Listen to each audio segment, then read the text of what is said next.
TikTok. And we're live? TikTok too. Yep, we're live. We are live, baby. Welcome. Hey, can you check the sound on each? Last time, this one was a lot louder than this one. Check. Facebook Live. Can you hear us? Yeah, is there any way you can see if? Hope you guys are doing well. We're excited. This is the Real Estate Podcast, last series of the roadmap. Market's going crazy. Things are changing fast. We're adapting and plugging through. I'm heading to Corpus later today. I'm pumped up about that. But we'll talk about commercial real estate a little bit. Go ahead and take the floor if you want on your experience, and then I'll take the floor. And then maybe at the end, we'll talk about the market and what's going on because it's interesting times. Sure.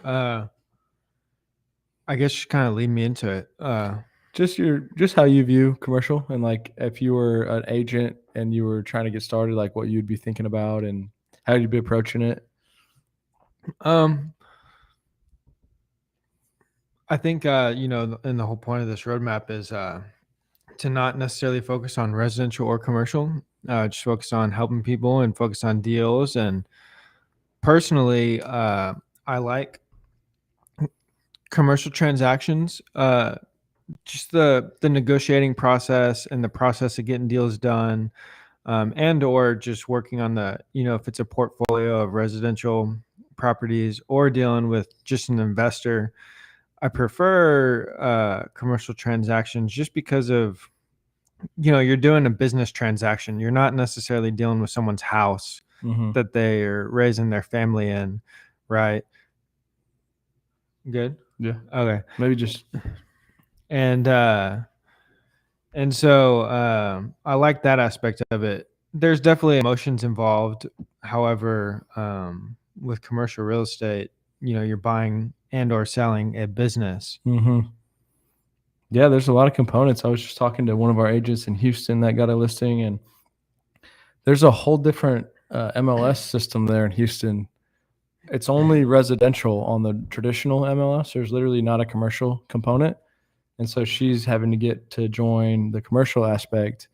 But in Austin, you can do both, but most commercial brokers don't look on the MLS for commercial listings. So what I told her was get a good sign out there. With commercial, you're not going to have a seller's disclosure. There's a little differences, but as you know, we recommend people to have no fear at TRE, and it's not that complicated. There's things that you have to learn, but listing agreement looks a little different, but it's still a listing agreement with timelines and the price and the commission. And I said, hey, get a big sign out there.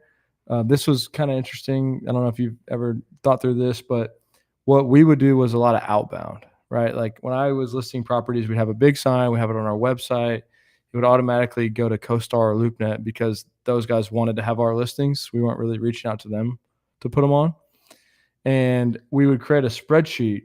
And so let's just say it's a multifamily site. You literally create a spreadsheet and you list out all the multifamily developers and you start calling them and you take notes. And once a week, you get on a phone call with the owner and you tell them, this is what I'm working on, right? And so nobody does that in residential, but it'd probably be pretty cool. It shows the owner that you're being proactive and you're not just putting a sign up and just waiting on people to come in. But I told her to get some social media content, start calling specific use owners, whether that be retail or multifamily, whatever it is. Take notes, update the owner, get it listed on the commercial aspect of Houston, and then build your brand to allow people to see that you have commercial properties. And when you talk to the multifamily developers to see what they think about this property, ask them what else they're looking for. And that's kind of what we always talk about. And Hart came to a house with me the other day, and you just start to see there's more going on than just the sale. You're finding out buyer seller needs. You're figuring out if you can wholesale. You're recruiting agents to TRE. But that's why you kind of got to be full-time to really get all the benefits of it. Me and Hart went and looked at a house, and then I was looking at another house with Chris Sweeney, and I told him to come with me, and he didn't want to almost.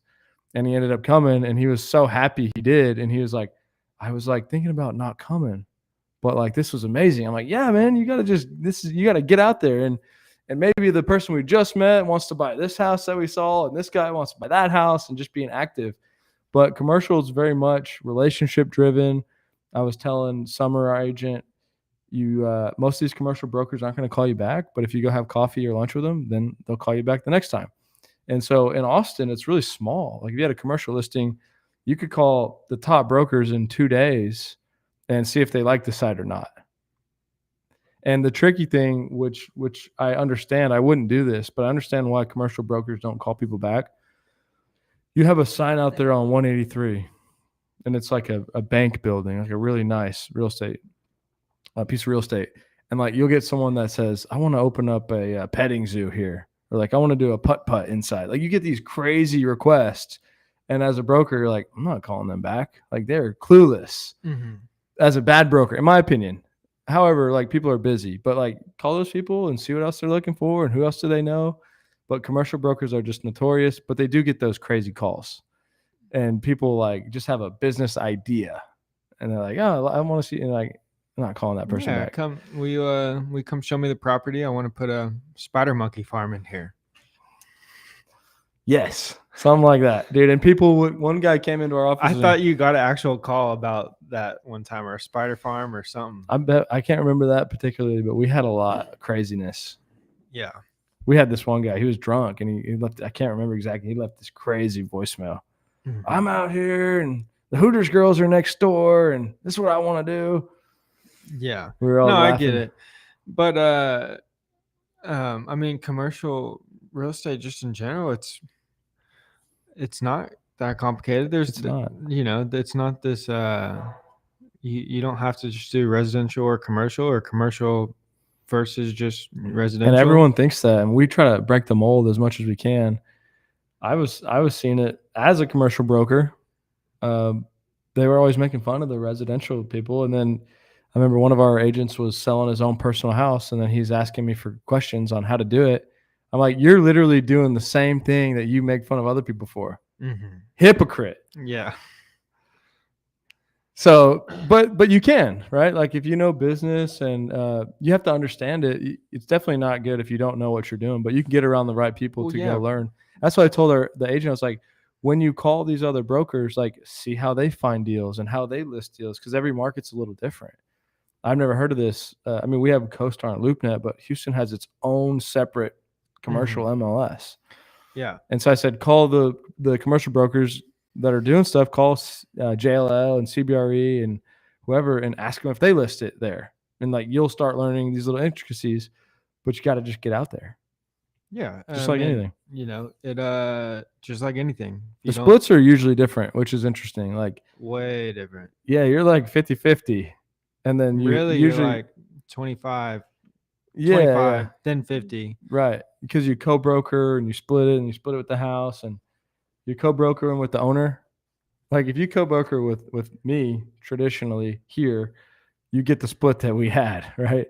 But there's like, we're 50-50 and then we're 50-50 with the brokerage. So it's just crazy. But different world, nothing to be scared of. There's a lot to learn, and there's a lot of smart people that do commercial that are entrepreneurs, and they also buy single family and residential. And I just want people to know that it is a different world, but you don't have to be scared about it. Like you can jump in and learn it pretty quickly. Yeah, I mean it's all different in ways. Like if you've only leased properties, first time you list a house for sale, it's going to be different. But it doesn't mean that you can't learn it. And it's probably easier to learn because it's a lot smaller. There's like way less commercial brokers and then way less commercial properties, and you can start to get to know things and people a lot quicker. Yeah. You can't know every residential agent, but you can know most of the commercial agents. Yeah. I just don't think it's I don't think it's like you're saying anything to be scared of, and you can learn it. And I find, I mean, you may enjoy it more. There's a lot of other things that are involved in different types of commercial deals that aren't in helping a family buy their first house. Mm-hmm. And it's just fun. I like the aspect of that it's just more of a business transaction than a lot of emotional stuff involved. Yeah. There's definitely emotions involved, but everybody's there to do business. Nobody's there to, buy this primary home to raise their kids in. Yeah. Yeah. And it can be very cutthroat too. Very cutthroat in some sense. We were on an elevator with her Herb Weitzman. He owns Weitzman, big time broker. He's like 80 years old, probably a little bit older now. He was asking this other broker that I work with who he was representing. He's like, "Who are you working with?" He started telling me about these like, because we would always try to find new concepts. It was kind of fun. Like you'd go look in California. I had this one. I think it was called Happy Chick. Maybe it was a chicken place, and they had like 4 locations in San Francisco, and then like 3 months later they were in San Diego. And I'm like, oh, dude, these guys are growing. Like this would be a great tenant to get into Austin. And then you help them open 10 locations in Austin and 10 in San Antonio, and you can become their broker. But anyways, Herb was asking this guy who he was representing, and he was telling him this new concept. And then Herb just went directly to the tenants, and then he started representing him. I was like, man, savage, dude. He's like, this guy doesn't need any money. He's playing the game, you know, from an elevator in Las Vegas. Mm-hmm. So it's cutthroat, different world, big money. The loans are obviously a lot different and a little bit trickier in some cases, but actually, personally, I think that they're easier to get done. You're not trying to fit the exact box of what Wells Fargo or whoever it is wants. You can lay out the business plan, and they can understand the real estate and decide if they want to potentially own it if you don't pay them back or not. Yeah, it's like I said, it's just everybody's there to do business, and it just removes even cold calling, commercial property owners. You're talking directly to a business owner. You're not calling, someone to sell their house that they've raised their kids in, and they've got kids playing the playscape down the road, in the backyard, and they play soccer and go to school down the road. You're talking to someone who owns a business and may want to sell their business. Maybe they don't. And so it's just, they understand marketing and building relationships and sales, and they're going to play that game a little bit more with you for sure. Right. And then negotiating with it too, when you're buying commercial properties, is you're buying businesses. And if the person who's selling this commercial property, their business doesn't have a good return, I mean, you got some good leverage to come in there and negotiate, a good deal for each party, but much different than this commercial, or, this house is worth this much because these 3 houses down the road sold for this, right? Mm-hmm. With commercial deals, and you're buying these businesses, and they're valued mostly on the returns that they give. Mm-hmm.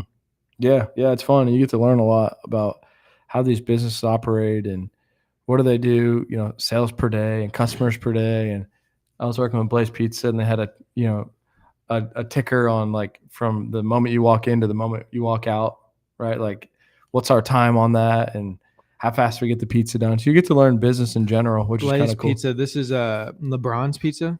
He owns some of them. I think he owns some of them, but He's a part owner. Yeah, I don't. Yeah, somehow he's affiliated with them. Got it.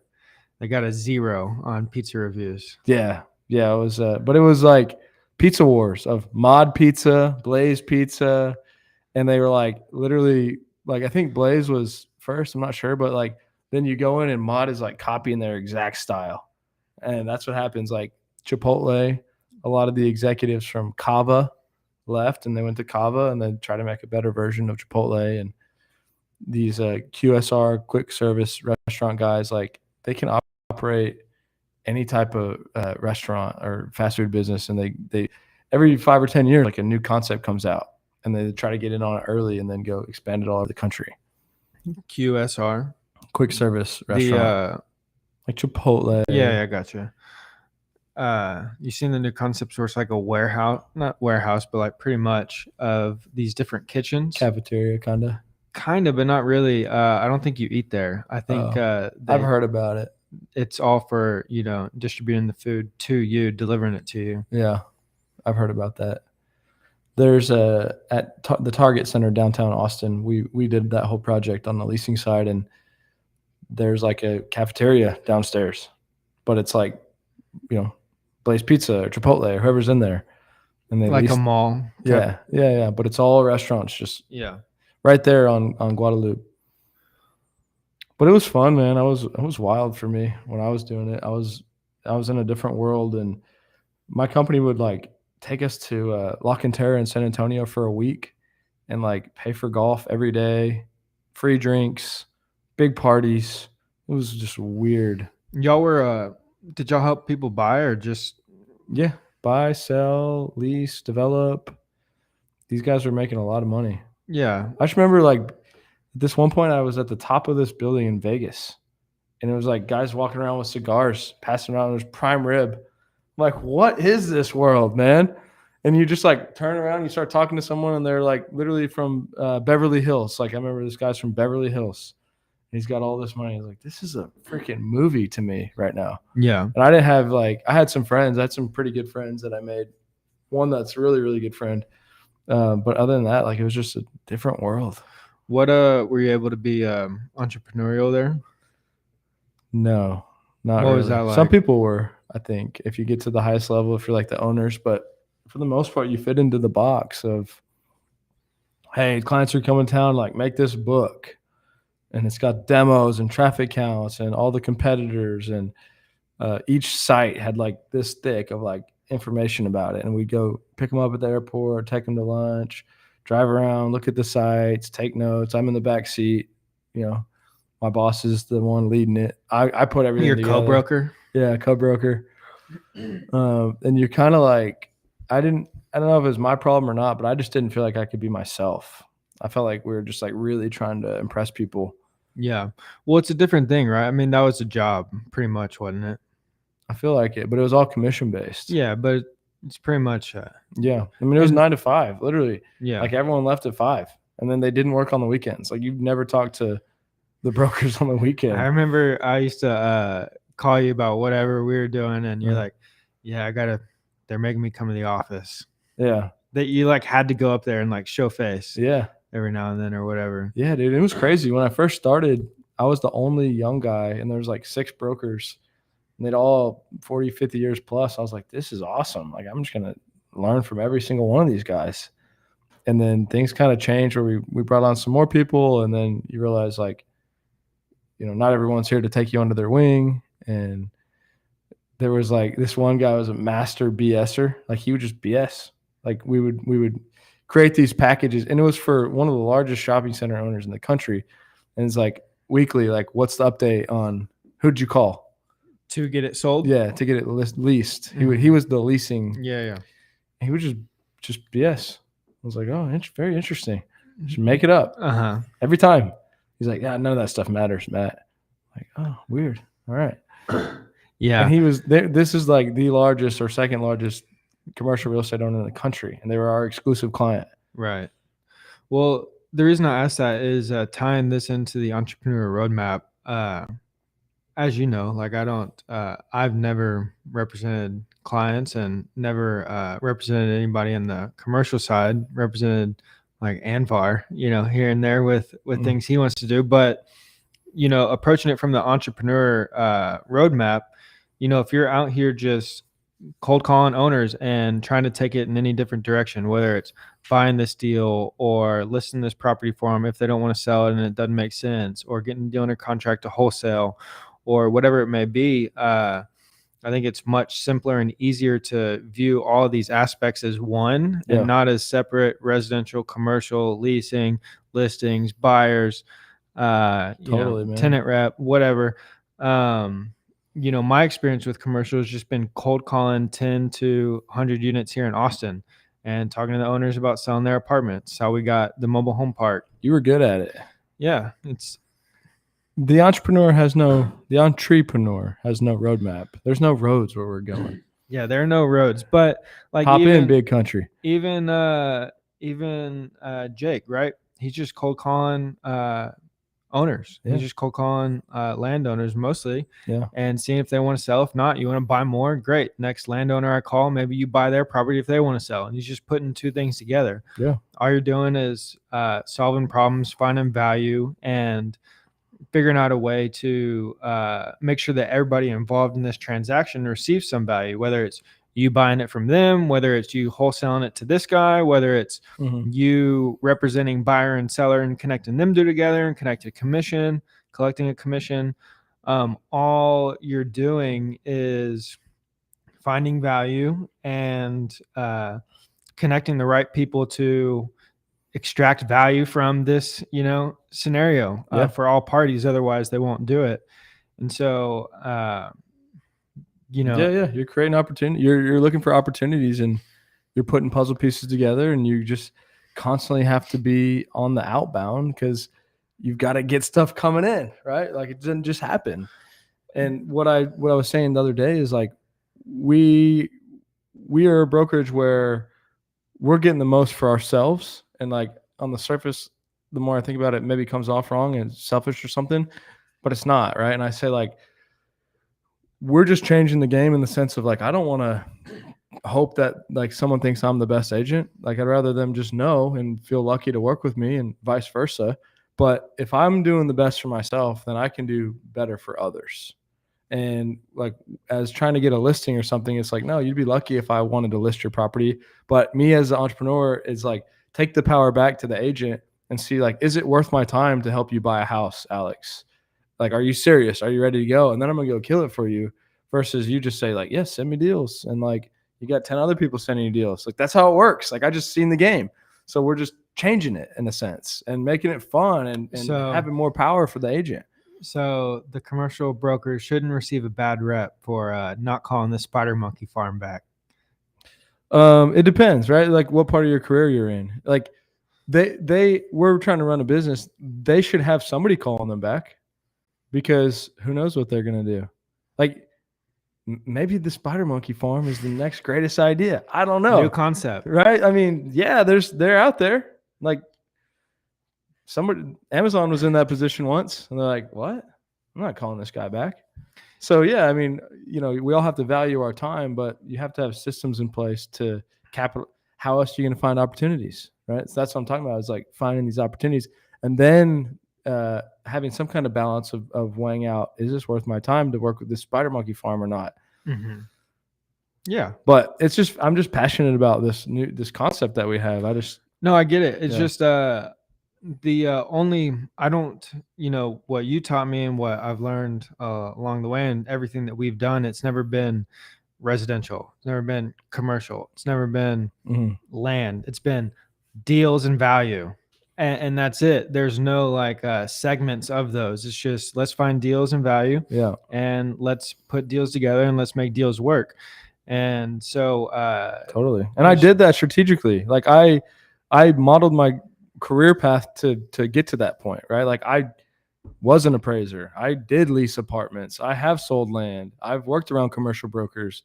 I've invested in syndications. I've raised capital for multifamily. I did that on purpose because I was just loving real estate. I wanted to know. Mm-hmm. And then once you do that, you're like, oh, wow. Like this just all came from me, like trying to learn from experts and see what they did and how they did it. And I came up with my own way of looking at it. Nobody else did that, right? Like most people don't. And they're just kind of like, we don't do residential. Well, why? You're a real estate professional, right? Like you don't want to go make a commission. I don't like to, people getting mad about the color of the house. Okay, well, not everyone thinks that way, right? I mean, there's more going on than just this side or this side. And that's where we're playing is like, it's a complicated game. And it's really hard to explain to people, but not really. What makes you think that it's hard? Just in the sense of I can show you over time if you're willing to put it in, but like to just ask me like lay it all out, it's so complicated, right? And that's what we're trying to do partially with this roadmap. But like Hart, for an example, like I could tell him like he needs to come look at that because it's good, but unless he does it, then he's going to understand it a little bit more. Yeah, no, I get it. Well, I think it just takes getting people to one deal, and then you're like, oh, yeah. Well, like he's helping me recruit an agent, or he's actually recruiting an agent, Hart. Uh-huh. And that agent's sister has a house for sale, or going to, and that agent would be the one to list it, right?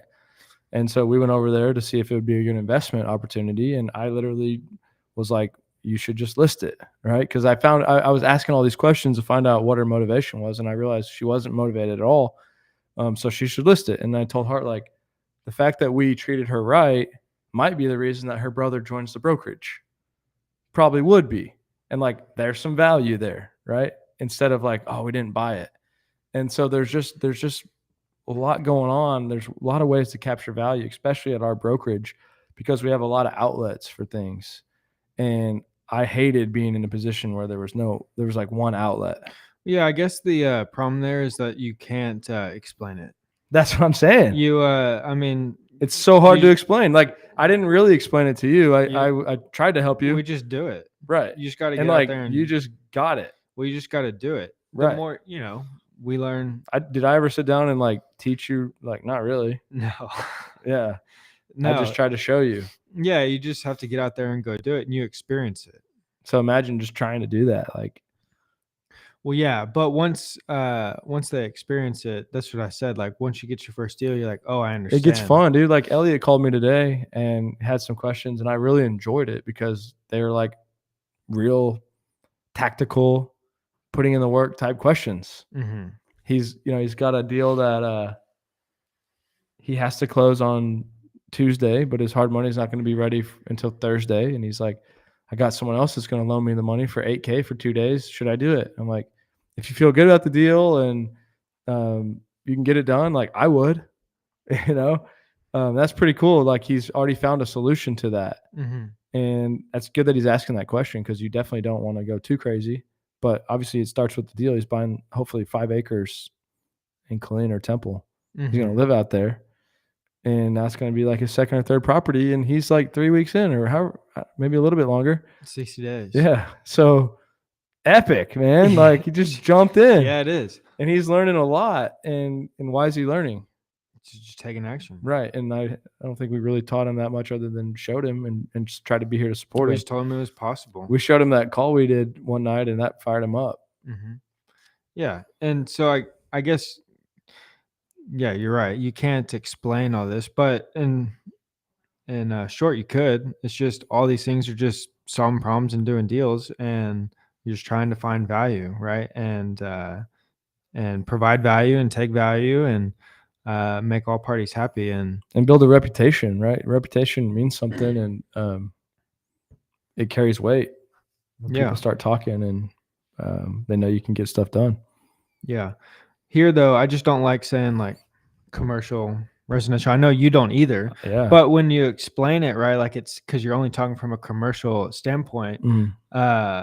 But it doesn't have to be. It's just deals and Yeah. value. Well, that's what we're doing. We're trying to break it down because it is seen as completely separate and it is different.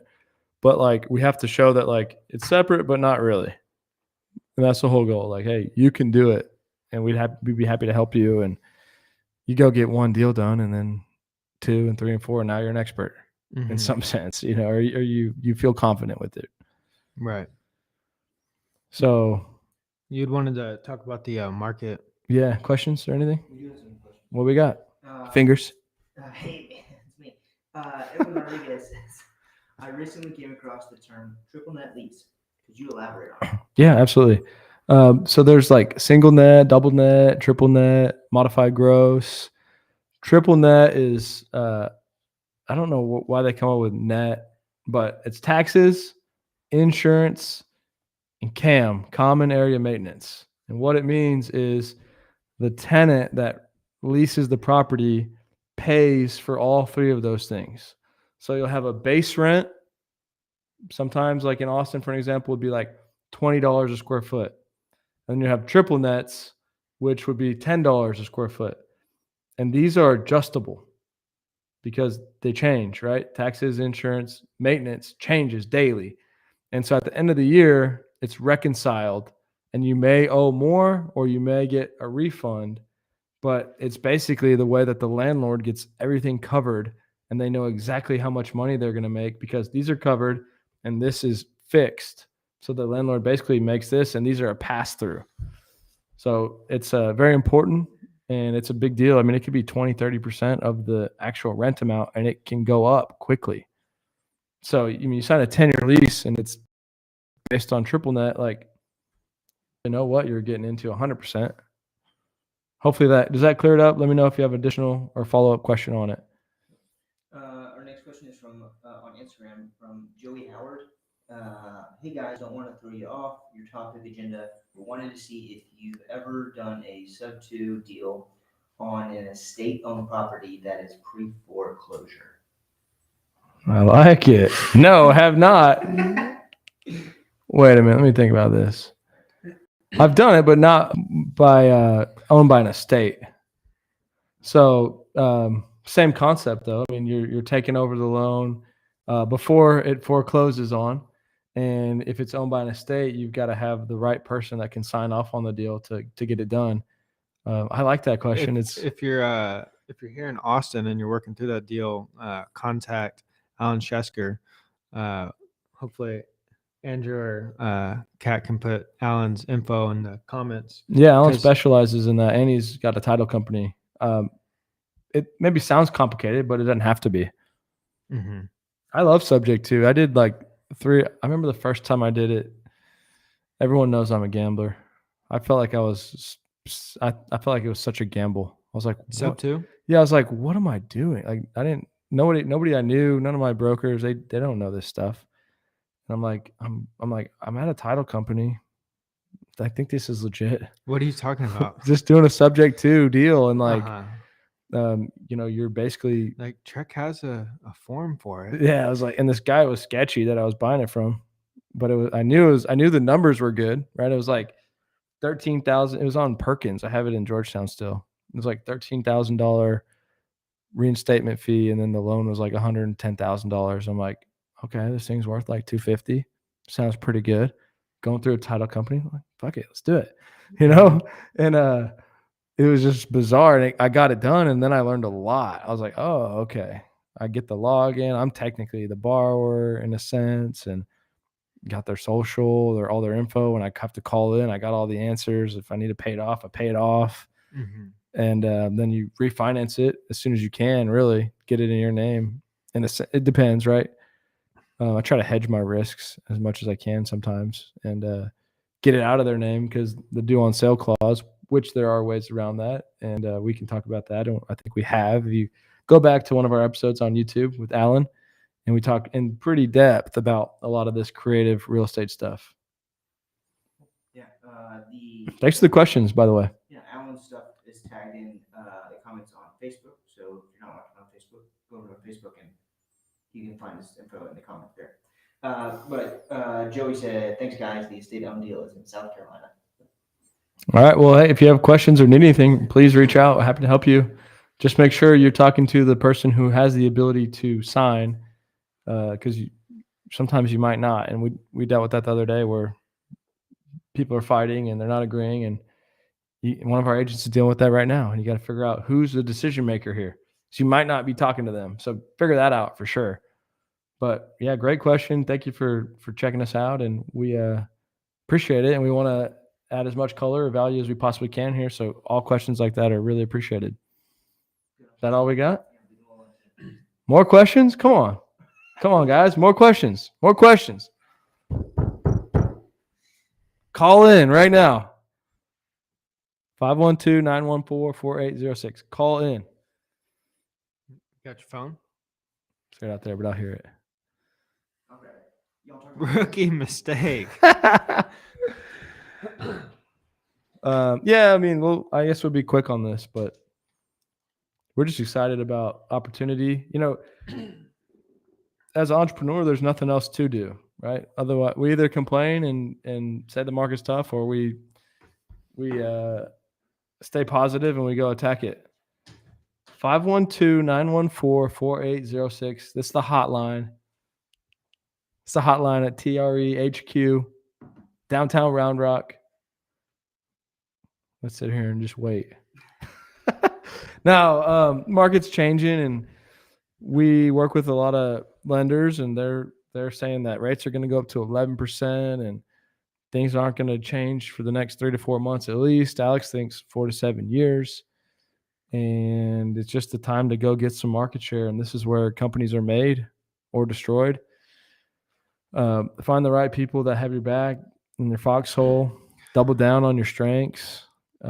Obviously, be smart and be wise, and be careful out there, because it's going to probably keep going down for a little bit. and we're just staying as positive as we can to go attack it. Big companies, like, it's easy for me to say this, and I don't mean anything bad about these companies, but I really wouldn't want to be a large real estate company right now, because like a Compass or anybody huge, like, it's hard to adapt, right? And like, I wouldn't want to be in that. I don't want to go lay off people and this and that. And we're lucky we have the ability to move quick and adapt. And I'd rather be in this position than, I feel like if you're large, maybe I'm wrong. Like I said, it's easy, it'd be obviously nice to own Compass, but it seems like those people would have to be a little bit more on the defense than on offense. Yeah. I don't know, but it's changing fast. It And depends on how you view offense and defense. yeah, but like, yeah, I guess so. I mean, they could do whatever they want, right? Well, I mean, is 10% cut in employees, is that an offensive move or a defensive move? Right, yeah, I know what you're saying for sure. I don't know. I mean, if you have to keep cutting 10% for a long time, then maybe it is defensive. I don't know. Yeah. Anyways, things shifting. Nobody knows what it'll look like. We're ready and willing to make the move and shift wherever needed. And we're interested to see what type of opportunities we start to see. Yeah, and this is where I'm trying to be careful about not saying excited, right? 'Cause, well, that's why I said that. But the thing is, like, it's not that we're excited about anybody's downturn or anything, but we have two options: go crawl in a hole and complain, or look up and say we got to go find the next opportunity and survive. Well, what is there to complain about? Well, a lot. I mean, people losing money, losing their Us, right? jobs. No, you said we've got something to. Anybody in the market, anyone in the market right now, like Yeah. everybody. So I don't say excited that like anything bad's happening, just excited that like we got to go survive and figure out new opportunities. Mm-hmm. And it's more of just a mindset. Like, you got to feel that way. Mm-hmm. Yeah. Crawl in a Um, hole and complain and die, or yeah. adapt and I move mean, forward. people are panicking, dude. Got people calling, talking about go load up on groceries and just all kinds of stuff. Well, people, let's see. No, I mean, like, Let's see where we're at. lots of people are, and maybe people are right. I don't know, but like, Red. show the camera. Oh man, I don't know where the camera can see, but everything. Oh, lost it. it's probably an ad. Everything's red in the stock market world. It's a sea of red. Yeah, of course people are panicking. I mean, there's a lot of money being lost right now. We were talking earlier about Bitcoin, or just cryptocurrencies. Wondering how many people are going to sell their Lamborghinis because their cryptocurrencies are down substantially. Yeah. I mean, look at that. This is June. Wow. Remind the audience of the call-in number. All right, we got a call coming in, maybe. All right, 512-914-4806. It's the official call-in number. Joey Howard. Maybe one day it'll just kind of Yeah. come across the screen. Let me get your book. Dial in now, Joey. Yeah. Andrew will put them on hold in the future and prep the question. All right, Joey's calling from South Carolina. Joey from South Carolina, we're waiting on your call, buddy. You got a call now that you asked for it. 512-914-4806. Joey, my man. What's up, buddy? Hey, how's it going? Good, man. How are you? I'm doing well. Appreciate this great content. Love it, man. Yeah, thank you for being here, and we try our best. But yeah, really excited that you called in. We've never done this. Yeah, hey, there you go. I'm glad to break this one in for you. Come on. Well, what's going on? Yeah, so I appreciate the insight on that pre-foreclosure deal that I'm looking at. I'm just getting started in this whole venture, and I wanted to see if you guys could talk about your preferences on Propelio versus PropStream. Personally, I like Propelio better. I've used PropStream, Propelio, REI Pro, a few other data sources, and I like the way that Propelio operates. And then also too, just for data exporting, I think in PropStream you can only export 10,000 contacts a month. In Propelio you can do 5,000 a day, so you're able to do 15 times the amount that you can in Propelio versus PropStream. Alex is the systems guy. That's why I passed him the phone. Are you doing primarily like, Okay. are you doing wholesaling or a little bit of everything? Well, I'm kind of looking to do a little bit of everything, mostly with a focus on fix and flip and burring some properties, but also want to do some wholesale deals if that makes sense. I love it, man. Well, one thing to consider, this is just my personal advice, and I tell people, get the license. I don't know if you already have it, but it's just a tool. And wholesaling can be tricky, right? Like you're looking for motivation. Yeah. You got to find great deals. Sometimes they don't want to sell at a price and turn it into a listing. Yeah, sure. That totally makes sense. I don't have my license, and that's kind of been back and forth on if I should do that or not. Well, I recommend it. I mean, we're doing this stuff, and I would hate to not have my license because it opens so much opportunity. And who knows, maybe you open up a TRE SC. There you go. I hear you. Yeah, that's, not having direct access to the MLS is a little bit of a not as fun thing as I would like. So I see how that could be a lot more valuable. Yeah, that was also for me a big part is like I didn't want to, because I was aggressive and I'd like to write a bunch of offers. And I never wanted to have a realtor that I had to like ask them to write me 5 offers. Like I'd rather just do it myself and save the time and make the commission. But you might not have thought about this. Every time we close a deal, we represent ourselves as the buyers. And so let's say we have a $20,000 down payment, but we get a $6,000 commission at closing. Really, we have a $14,000 down payment. So we lowered it like, I don't know, 25, 35%. And it makes a big difference, especially if you do that like 10 times. And if you're trying to fix and flip, listing it. Yeah, and listing it yourself, right? Yeah, totally. That saves you and makes you a lot of money. Yeah. So that's just, and then the other thing, our whole core focus here is in and on, make money in and on real estate, and it gets you in the game, right? Like you might pass on some deals because they're not the best for you, and then represent somebody else to buy them.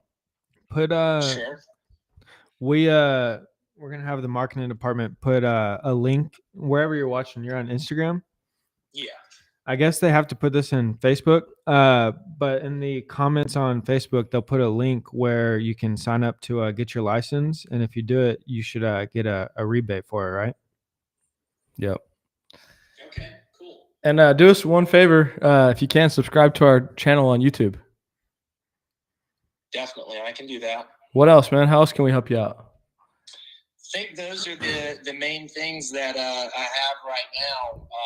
But I've been watching your content, your reels and everything. You guys are doing an excellent job. And, it's really helpful for people like me that are trying to learn the ropes. There's a lot of different things out there. And a lot of it is a little bit shisty and scammy.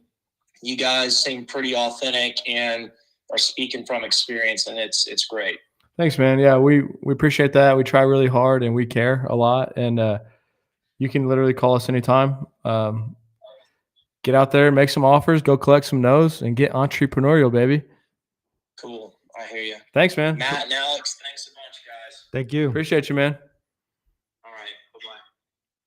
Bye-bye. All right. That was awesome. Yeah, baby. Who else? What'd you say? Let's go. All right. Grow together at TRE. No one man is bigger than the team. The team. The appraisal video you did was really good. You like that one? A lot, yeah. We had fun doing that. I bet. Do you know I The smoked your gambler. vape Yeah, pen? I saw it.